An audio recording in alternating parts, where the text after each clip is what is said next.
1000 RK3, 1000 RK3, quarterless 3, half Twain, quarter Twain, 1000 RK Twain, quarterless. Mr. Bixby pulled 2 bell ropes and was answered by faint jinglings far below in the engine room, and our speed slackened. The steam began to whistle through the gauge cocks. The cries of the leadsmen went on, and it is a weird sound always in the night. Every pilot in the lot was watching now, with fixed eyes and talking under his breath. Nobody was calm and easy but Mr. Bixby. He would put his wheel down and stand on a spoke, and as the steamer swung into her to me utterly invisible marks, for we seemed to be in the midst of a wide and gloomy sea, he would meet and fasten her there.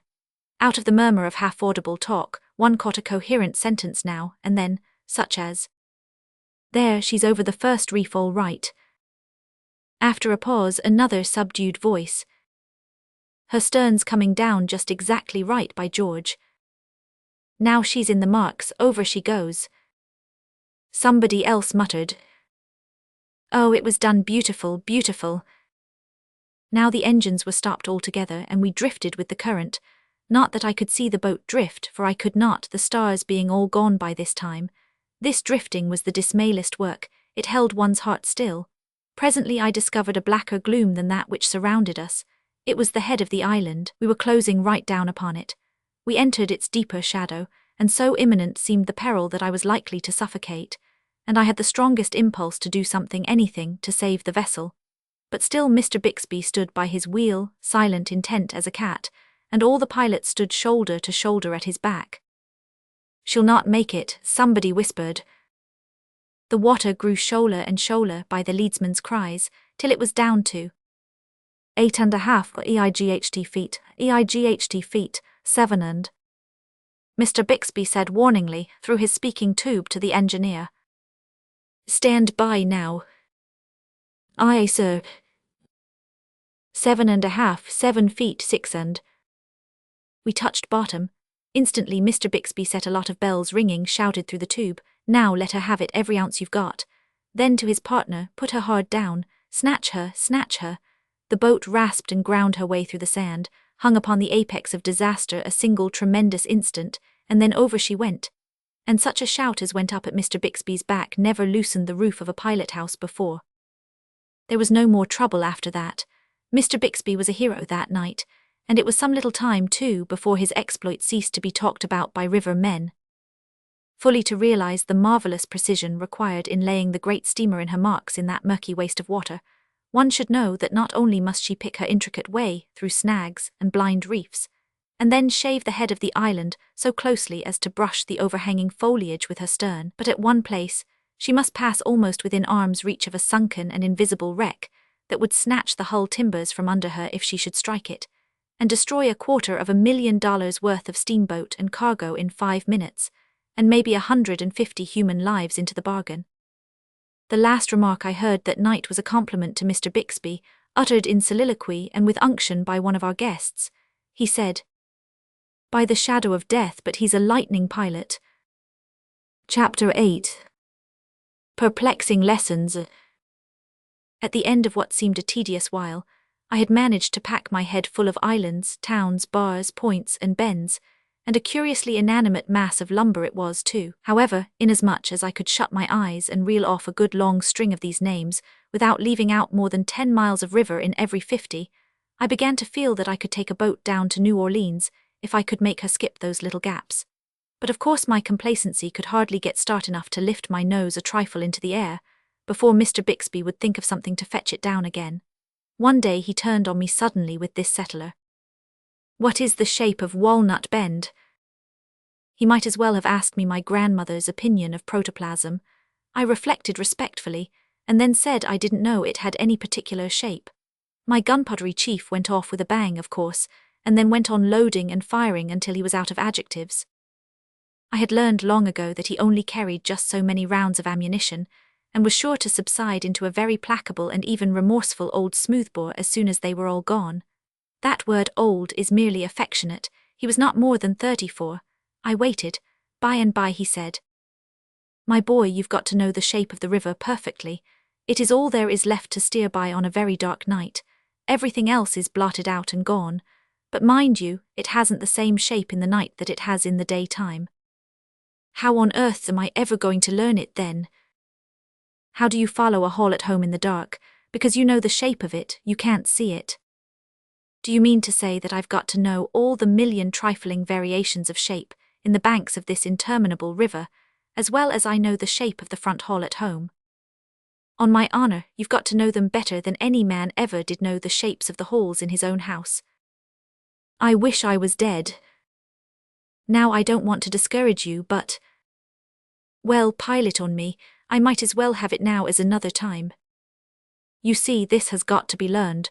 There isn't any getting around it. A clear starlight night throws such heavy shadows that if you didn't know the shape of a shore perfectly, you would claw away from every bunch of timber, because you would take the black shadow of it for a solid cape. And you see, you would be getting scared to death every 15 minutes by the watch.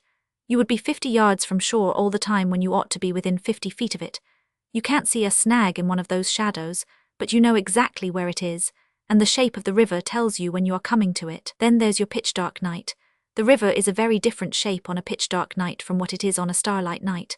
All shores seem to be straight lines then, and mighty dim ones too, and you'd run them for straight lines only you know better. You boldly drive your boat right into what seems to be a solid, straight wall, you knowing very well that in reality there is a curve there, and that wall falls back and makes way for you. Then there's your grey mist. You take a night when there's one of these grisly, drizzly grey mists, and then there isn't any particular shape to a shore. A grey mist would tangle the head of the oldest man that ever lived. Well then, different kinds of moonlight change the shape of the river in different ways. You see. Oh, don't say any more, please. Have I got to learn the shape of the river according to all these 500,000 different ways? If I tried to carry all that cargo in my head, it would make me stoop-shouldered. No, you only learn the shape of the river, and you learn it with such absolute certainty that you can always steer by the shape that's in your head, and never mind the one that's before your eyes. Very well, I'll try it, but after I have learned it, can I depend on it? Will it keep the same form and not go fooling around? Before Mr. Bixby could answer, Mr. W. came in to take the watch, and he said, Bixby, you'll have to look out for President's Island and all that country clear away up above the Old Hen and Chickens. The banks are caving and the shape of the shores changing like everything. Why, you wouldn't know the point above 40. You can go up inside the old sycamore snag now. So that question was answered. Here were leagues of shore changing shape. My spirits were down in the mud again. Two things seemed pretty apparent to me. One was that in order to be a pilot, a man had got to learn more than any one man ought to be allowed to know, and the other was that he must learn it all over again in a different way every 24 hours. That night we had the watch until 12. Now it was an ancient river custom for the two pilots to chat a bit when the watch changed. While the relieving pilot put on his gloves and lit his cigar, his partner, the retiring pilot, would say something like this.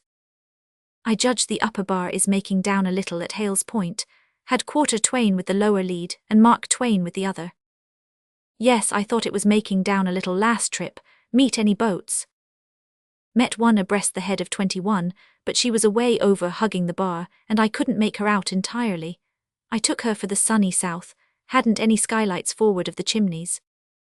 And so on, and as the relieving pilot took the wheel, his partner would mention that we were in such and such a bend, and say we were abreast of such and such a man's wood yard or plantation. This was courtesy, I supposed it was necessity, but Mr. W. came on watch full 12 minutes late on this particular night, a tremendous breach of etiquette.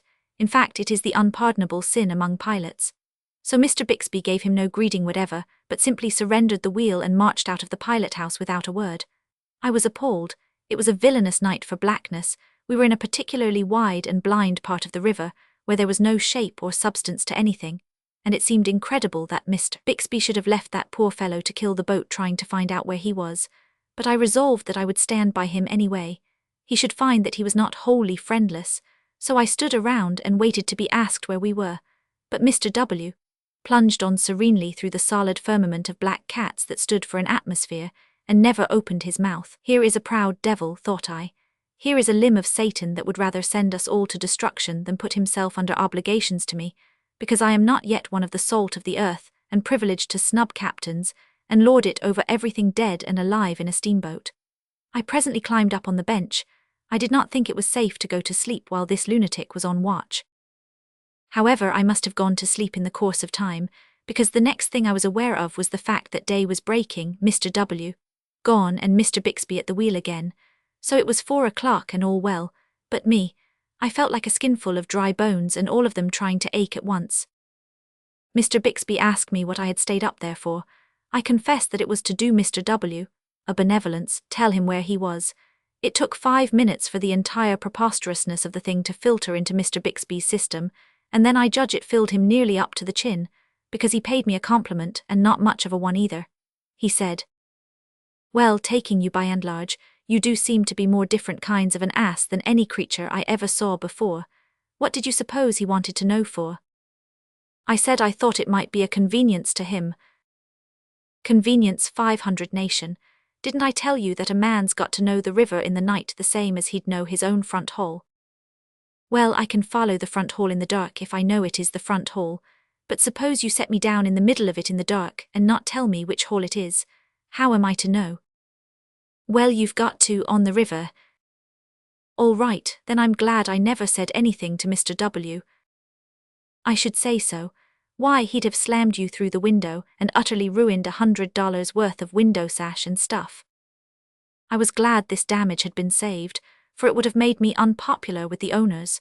They always hated anybody who had the name of being careless and injuring things.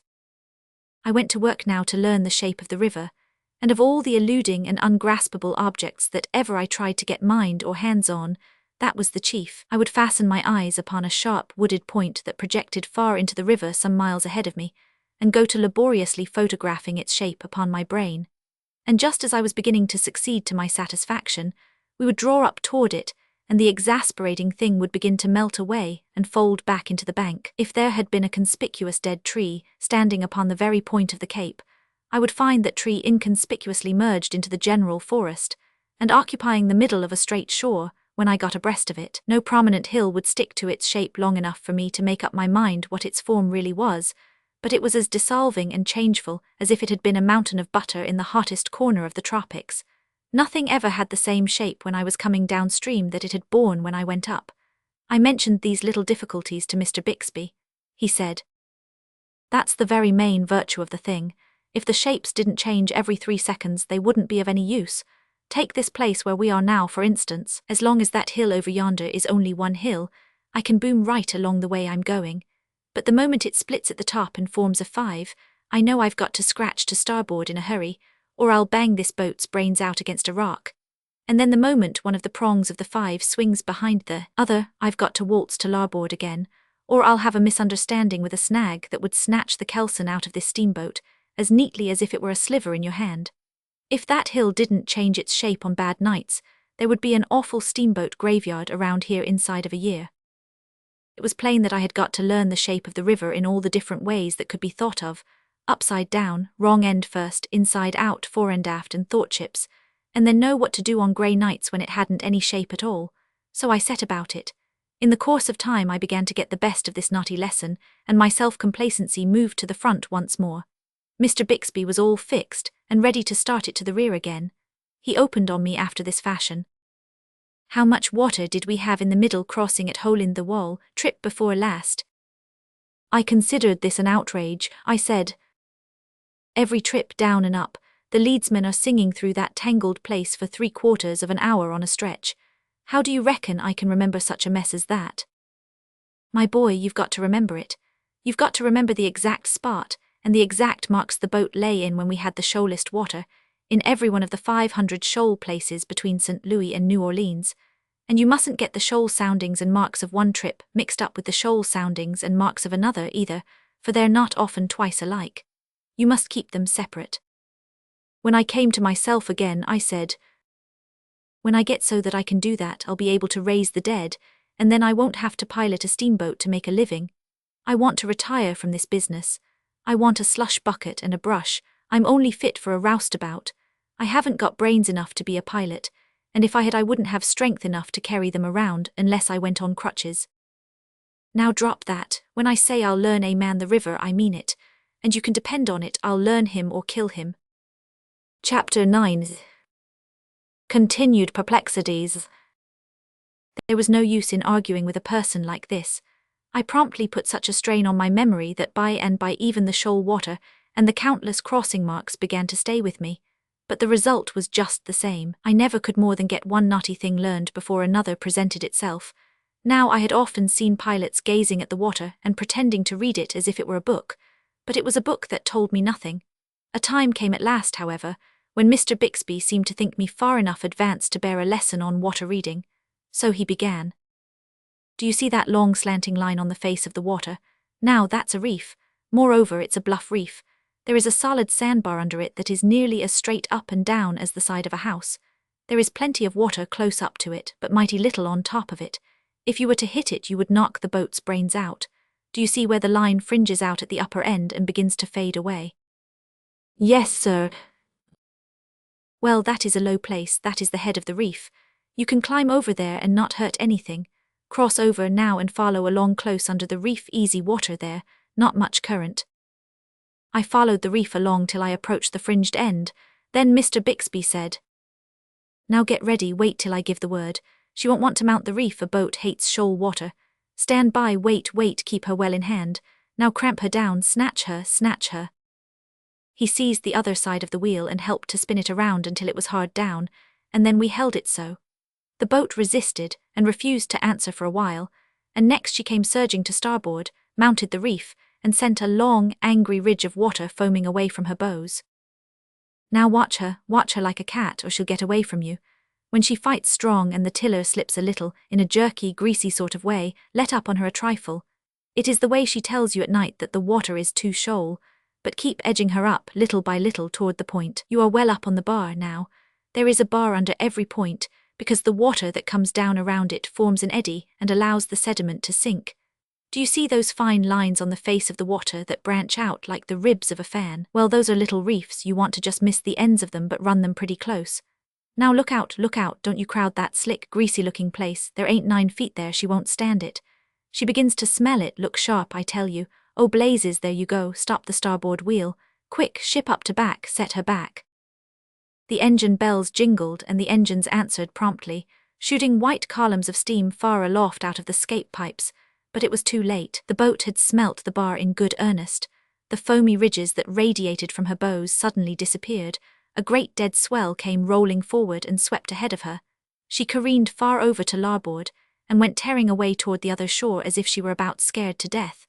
We were a good mile from where we ought to have been when we finally got the upper hand of her again. During the afternoon watch the next day, Mr. Bixby asked me if I knew how to run the next few miles. I said, Go inside the first snag above the point, outside the next one, start out from the lower end of Higgins's wood yard, make a square crossing and... That's all right, I'll be back before you close up on the next point. But he wasn't. He was still below when I rounded it and entered upon a piece of river which I had some misgivings about. I did not know that he was hiding behind a chimney to see how I would perform. I went gaily along, getting prouder and prouder, for he had never left the boat in my sole charge such a length of time before. I even got to setting her and letting the wheel go entirely, while I vaingloriously turned my back and inspected the stem marks and hummed a tune, a sort of easy indifference which I had prodigiously admired in Bixby and other great pilots. Once I inspected rather long, and when I faced to the front again my heart flew into my mouth so suddenly that if I hadn't clapped my teeth together I should have lost it. One of those frightful bluff reefs was stretching its deadly length right across our bows. My head was gone in a moment. I did not know which end I stood on. I gasped and could not get my breath. I spun the wheel down with such rapidity that it wove itself together like a spider's web. The boat answered and turned square away from the reef, but the reef followed her. I fled and still it followed, still it kept, right across my bows. I never looked to see where I was going, I only fled. The awful crash was imminent. Why didn't that villain come? If I committed the crime of ringing a bell I might get thrown overboard, but better that than kill the boat. So in blind desperation I started such a rattling, shivery, down below as never had astounded an engineer in this world before, I fancy. Amidst the frenzy of the bells, the engines began to back and fill in a furious way, and my reason forsook its throne. We were about to crash into the woods on the other side of the river. Just then Mr. Bixby stepped calmly into view on the hurricane deck. My soul went out to him in gratitude. My distress vanished.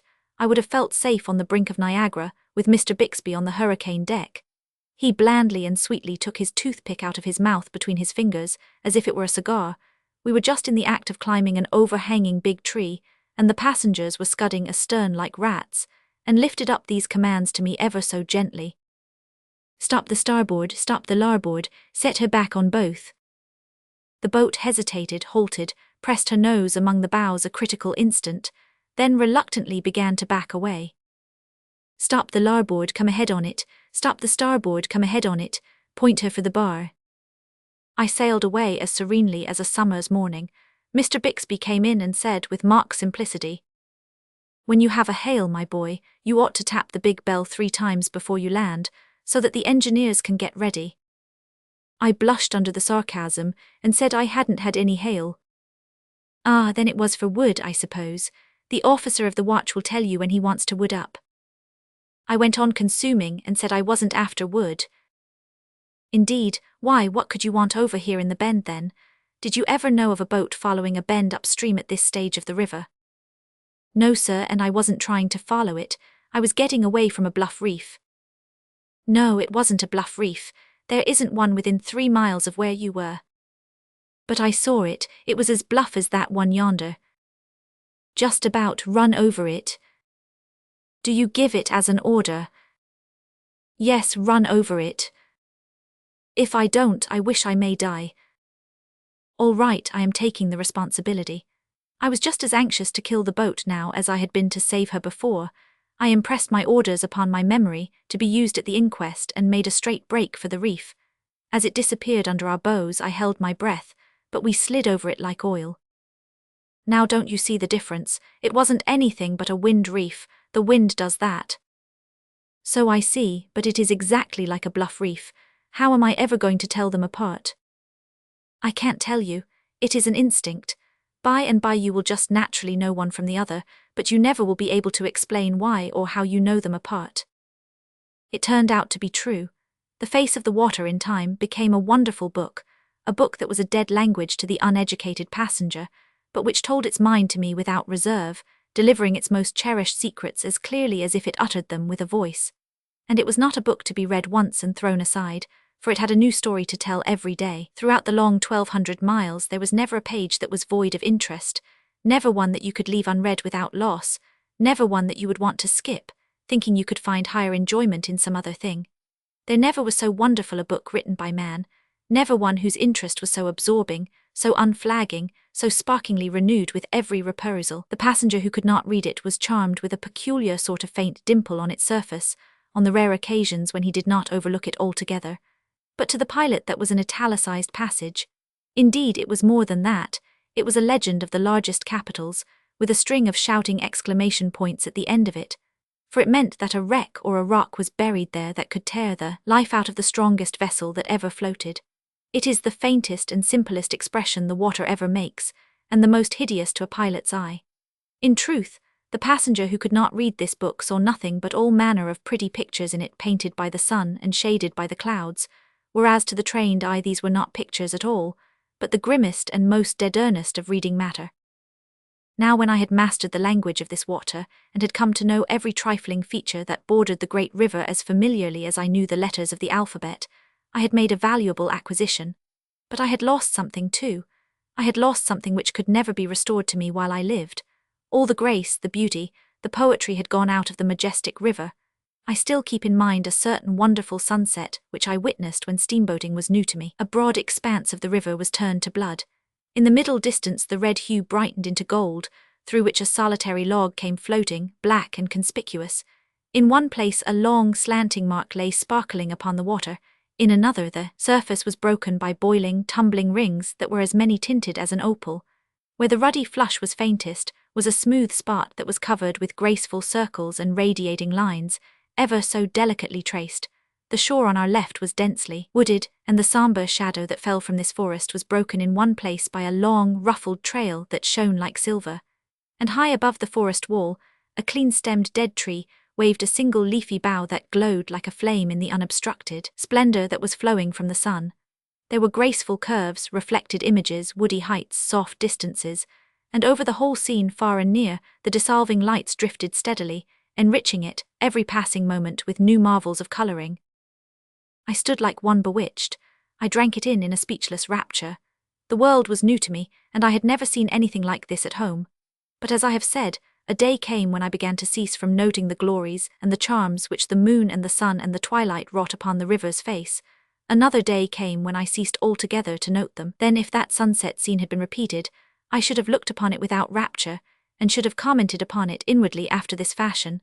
This sun means that we are going to have wind tomorrow. That floating log means that the river is rising, small thanks to it. That slanting mark on the water refers to a bluff reef which is going to kill somebody's steamboat one of these nights, if it keeps on stretching out like that. Those tumbling boils show a dissolving bar and a changing channel there. The lines and circles in the slick water over yonder are a warning that that troublesome place is shoaling up dangerously. That silver streak in the shadow of the forest is the break from a new snag, and he has located himself in the very best place he could have found to fish for steamboats. That tall dead tree with a single living branch is not going to last long, and then how is a body ever going to get through this blind place at night without the friendly old landmark? No, the romance and the beauty were all gone from the river. All the value any feature of it had for me now was the amount of usefulness it could furnish toward compassing the safe piloting of a steamboat. Since those days, I have pitied doctors from my heart. What does the lovely flush in a beauty's cheek mean to a doctor but a break that ripples above some deadly disease? Are not all her visible charms sewn thick with what are to him the signs and symbols of hidden decay? Does he ever see her beauty at all, or doesn't he simply view her professionally and comment upon her unwholesome condition all to himself? And doesn't he sometimes wonder whether he has gained most or lost most by learning his trade? Chapter 10. Completing my education. Whosoever has done me the courtesy to read my chapters which have preceded this may possibly wonder that I deal so minutely with piloting as a science. It was the prime purpose of those chapters, and I am not quite done yet. I wish to show in the most patient and painstaking way what a wonderful science it is. Ship channels are buoyed and lighted, and therefore it is a comparatively easy undertaking to learn to run them. Clear water rivers with gravel bottoms change their channels very gradually, and therefore one needs to learn them but once. But piloting becomes another matter when you apply it to vast streams like the Mississippi and the Missouri, whose alluvial banks cave and change constantly, whose snags are always hunting up new quarters, whose sandbars are never at rest, whose channels are forever dodging and shirking, and whose obstructions must be confronted in all nights and all weathers without the aid of a single lighthouse or a single buoy. For there is neither light nor buoy to be found anywhere in all this 3,000 or 4,000 miles of villainous river. I feel justified in enlarging upon this great science for the reason that I feel sure no one has ever yet written a paragraph about it who had piloted a steamboat himself, and so had a practical knowledge of the subject. If the theme were hackneyed, I should be obliged to deal gently with the reader, but since it is wholly new, I have felt at liberty to take up a considerable degree of room with it.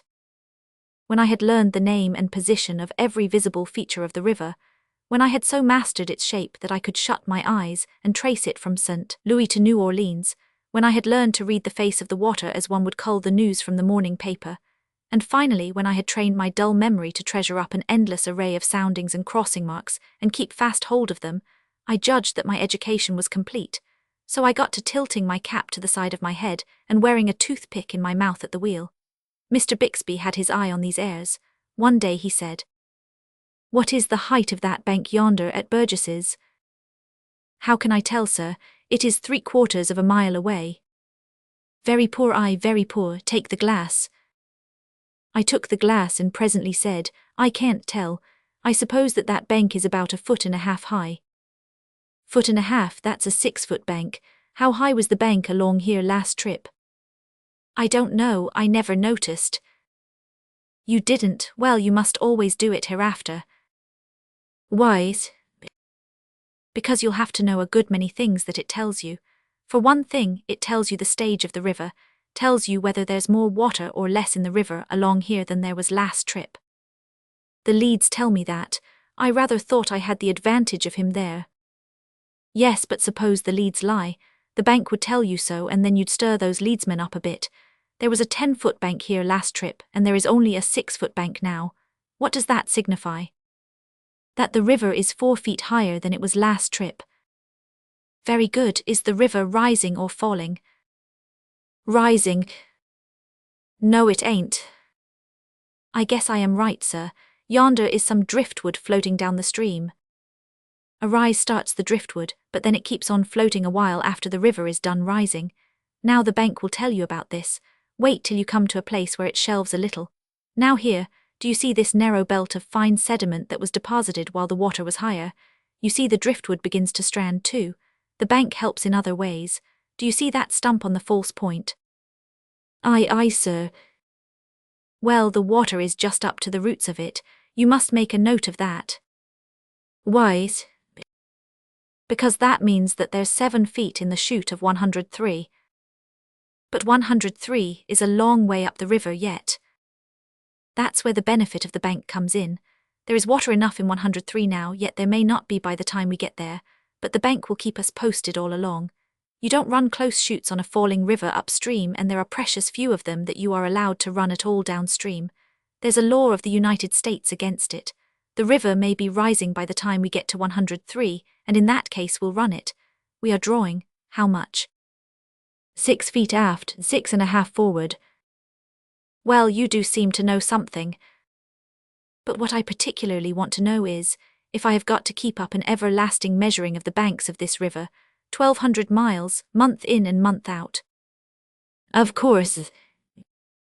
My emotions were too deep for words for a while. Presently I said, And how about these chutes? Are there many of them?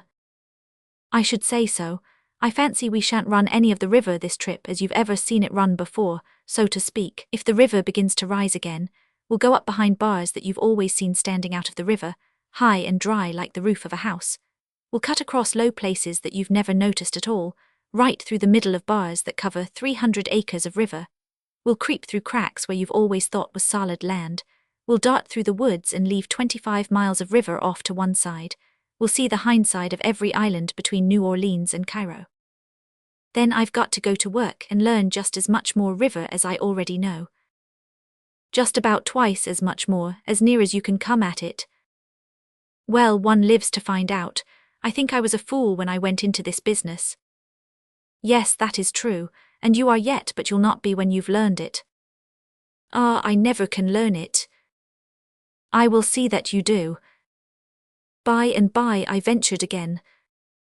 Have I got to learn all this thing just as I know the rest of the river, shapes and all, and so I can run it at night? Yes, and you've got to have good fair marks from one end of the river to the other. That will help the bank tell you when there is water enough in each of these countless places. Like that stump, you know, when the river first begins to rise, you can run half a dozen of the deepest of them. When it rises a foot more, you can run another dozen. The next foot will add a couple of dozen, and so on. So you see, you have to know your banks and marks to a dead moral certainty, and never get them mixed, for when you start through one of those cracks, there's no backing out again, as there is in the big river. You've got to go through, or stay there 6 months if you get caught on a falling river. There are about 50 of these cracks which you can't run at all, except when the river is brim full and over the banks. This new lesson is a cheerful prospect. Cheerful enough, and mind what I've just told you, when you start into one of those places you've got to go through. They are too narrow to turn around in, too crooked to back out of, and the shoal water is always up at the head, never elsewhere. And the head of them is always likely to be filling up little by little, so that the marks you reckon their depth by this season may not answer for next. Learn a new set then, every year. Exactly, cramp her up to the bar. What are you standing up through the middle of the river for? The next few months showed me strange things. On the same day that we held the conversation above narrated, we met a great rise coming down the river. The whole vast face of the stream was black with drifting dead logs, broken boughs, and great trees that had caved in and been washed away. It required the nicest steering to pick one's way through this rushing raft, even in the daytime, when crossing from point to point, and at night the difficulty was mightily increased. Every now and then a huge log, lying deep in the water, would suddenly appear, right under our bows, coming head-on. No use to try to avoid it then. We could only stop the engines, and one wheel would walk over that log from one end to the other, keeping up a thundering racket and careening the boat in a way that was very uncomfortable to passengers. Now and then we would hit one of these sunken logs a rattling bang, dead in the center with a full head of steam, and it would stun the boat as if she had hit a continent. Sometimes this log would lodge and stay right across our nose and back the Mississippi up before it. We would have to do a little crawfishing then to get away from the obstruction. We often hit white logs in the dark, for we could not see them till we were right on them, but a black log is a pretty distinct object at night. A white snag is an ugly customer when the daylight is gone. Of course, on the great rise, down came a swarm of prodigious timber rafts from the head waters of the Mississippi, coal barges from Pittsburgh, little trading scows from everywhere, and broadhorns from Posey County, Indiana, freighted with fruit and furniture, the usual term for describing it, though in plain English the freight thus aggrandized was hoop poles and pumpkins. Pilots bore a mortal hatred to these craft, and it was returned with usury. The law required all such helpless traders to keep a light burning, but it was a law that was often broken. All of a sudden, on a murky night, a light would hop up, right under our bows almost, and an agonized voice with the backwards wang to it would wail out, "Warn the you goin' to, can't you see nothin', you dashed egg suckin', sheep stealin', one-eyed son of a stuffed monkey?" Then for an instant, as we whistled by, the red glare from our furnaces would reveal the scow and the form of the gesticulating orator as if under a lightning flash, and in that instant our firemen and deckhands would send and receive a tempest of missiles and profanity. One of our wheels would walk off with the crashing, fragments of a steering oar, and down the dead blackness would shut again. And that flatboatman would be sure to go into New Orleans and sue our boat, swearing stoutly that he had a light burning all the time, when in truth his gang had the lantern down below to sing and lie and drink and gamble by, and no watch on deck. Once at night, in one of those forest-bordered crevices, behind an island, which steamboatmen intensely describe with the phrase, as dark as the inside of a cow, we should have eaten up a Posey County family, fruit, furniture, and all, but that they happened to be fiddling down below, and we just caught the sound of the music in time to sheer off, doing no serious damage, unfortunately, but coming so near it that we had good hopes for a moment. These people brought up their lantern then, of course, and as we backed and filled to get away, the precious family stood in the light of it, both sexes and various ages, and cursed us till everything turned blue. Once a coal boatman sent a bullet through our pilot-house when we borrowed a steering oar of him in a very narrow place. Chapter 11. The river rises. During this big rise, these small fry craft were an intolerable nuisance. We were running chute after chute, a new world to me, and if there was a particularly cramped place in a chute, we would be pretty sure to meet a broadhorn there, and if he failed to be there, we would find him in a still worse locality, namely, the head of the chute on the shoal water. And then there would be no end of profane cordialities exchanged. Sometimes, in the big river, when we would be feeling our way cautiously along through a fog, the deep hush would suddenly be broken by yells and a clamour of tin pans, and all in an instant a log raft would appear vaguely through the webby veil, close upon us. And then we did not wait to swap knives, but snatched our engine bells out by the roots and piled on all the steam we had, to scramble out of the way. One doesn't hit a rock or a solid log craft with a steamboat when he can get excused. You will hardly believe it, but many steamboat clerks always carried a large assortment of religious tracts with them in those old departed steamboating days. Indeed they did. 20 times a day we would be cramping up around a bar, while a string of these small fry rascals were drifting down into the head of the bend away above and beyond us a couple of miles. Now a skiff would dart away from one of them, and come fighting its laborious way across the desert of water. It would ease all, in the shadow of our forecastle, and the panting oarsmen would shout, "Gimme a pauper." As the skiff drifted swiftly astern, the clerk would throw over a file of New Orleans journals. If these were picked up without comment, you might notice that now a dozen other skiffs had been drifting down upon us without saying anything. You understand, they had been waiting to see how number one was going to fare. No, one making no comment, all the rest would bend to their oars and come on now, and as fast as they came the clerk would heave over neat bundles of religious tracts, tied to shingles. The amount of hard swearing which 12 packages of religious literature will command when impartially divided up among 12 raftsmen's crews, who have pulled a heavy skiff 2 miles on a hot day to get them, is simply incredible. As I have said, the big rise brought a new world under my vision. By the time the river was over its banks we had forsaken our old paths, and were hourly climbing over bars that had stood 10 feet out of water before. We were shaving stumpy shores, like that at the foot of Madrid Bend, which I had always seen avoided before. We were clattering through chutes like that of 82, where the opening at the foot was an unbroken wall of timber, till our nose was almost at the very spot. Some of these chutes were utter solitudes. The dense, untouched forest overhung both banks of the crooked little crack, and one could believe that human creatures had never intruded there before. The swinging grapevines, the grassy nooks and vistas glimpsed as we swept by, the flowering creepers waving their red blossoms from the tops of dead trunks, and all the spendthrift richness of the forest foliage, were wasted and thrown away there. The chutes were lovely places to steer in. They were deep, except at the head. The current was gentle. Under the points the water was absolutely dead, and the invisible banks so bluff that where the tender willow thickets projected you could bury your boats broadside in them as you tore along, and then you seemed fairly to fly. Behind other islands we found wretched little farms, and wretcheder little log cabins.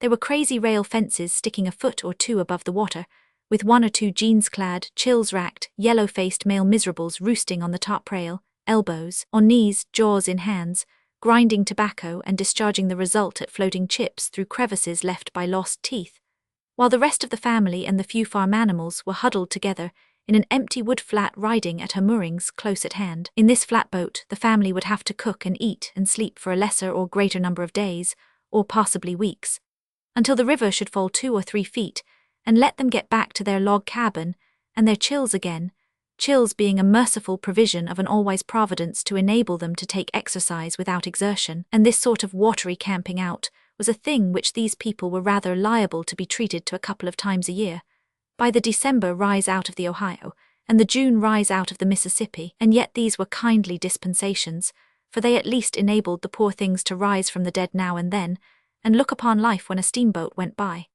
They appreciated the blessing, too, for they spread their mouths and eyes wide open, and made the most of these occasions. Now what could these banished creatures find to do to keep from dying of the blues during the low-water season? Once in one of these lovely island chutes, we found our course completely bridged by a great fallen tree. This will serve to show how narrow some of the chutes were. The passengers had an hour's recreation in a virgin wilderness, while the boat hands chopped the bridge away, for there was no such thing as turning back, you comprehend.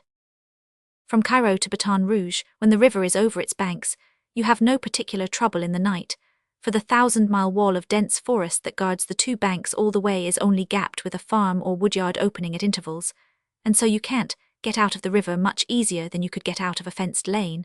But from Baton Rouge to New Orleans, it is a different matter.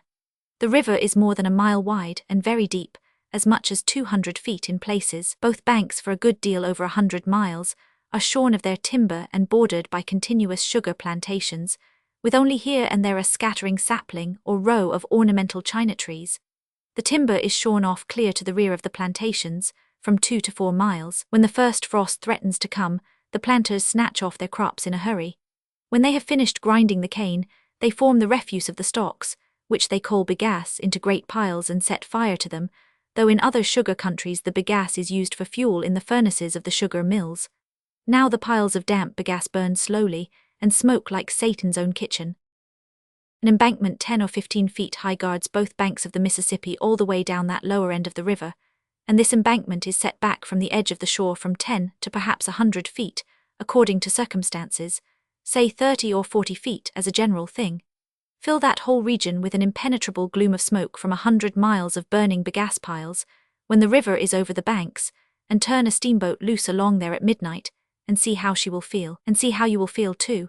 You find yourself away out in the midst of a vague dim sea that is shoreless, that fades out and loses itself in the murky distances, for you cannot discern the thin rib of embankment, and you are always imagining you see a straggling tree when you don't. The plantations themselves are transformed by the smoke, and look like a part of the sea. All through your watch you are tortured with the exquisite misery of uncertainty.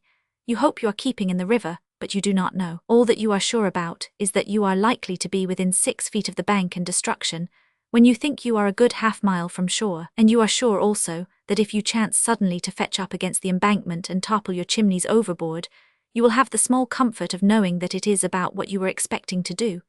One of the great Vicksburg packets darted out into a sugar plantation one night, at such a time, and had to stay there a week. But there was no novelty about it. It had often been done before. I thought I had finished this chapter, but I wish to add a curious thing, while it is in my mind. It is only relevant in that it is connected with piloting. There used to be an excellent pilot on the river, a Mr. X, who was a somnambulist. It was said that if his mind was troubled about a bad piece of river, he was pretty sure to get up and walk in his sleep and do strange things. He was once fellow pilot for a trip or two with George Ealer, on a great New Orleans passenger packet. During a considerable part of the first trip George was uneasy, but got over it by and by, as X seemed content to stay in his bed when asleep. Late one night the boat was approaching Helena, Arkansas. The water was low and the crossing above the town in a very blind and tangled condition. X had seen the crossing since Eler had, and as the night was particularly drizzly, sullen and dark, Eler was considering whether he had not better have X called to assist in running the place, when the door opened and X walked in. Now on very dark nights, light is a deadly enemy to piloting. You are aware that if you stand in a lighted room on such a night, you cannot see things in the street to any purpose. But if you put out the lights and stand in the gloom, you can make out objects in the street pretty well. So on very dark nights, pilots do not smoke. They allow no fire in the pilot house stove if there is a crack which can allow the least ray to escape. They order the furnaces to be curtained with huge tarpaulins and the skylights to be closely blinded. Then no light whatever issues from the boat. The undefinable shape that now entered the pilot house had Mr. X's voice. This said, "Let me take her, George. I've seen this place since you have, and it is so crooked that I reckon I can run it myself easier than I could tell you how to do it."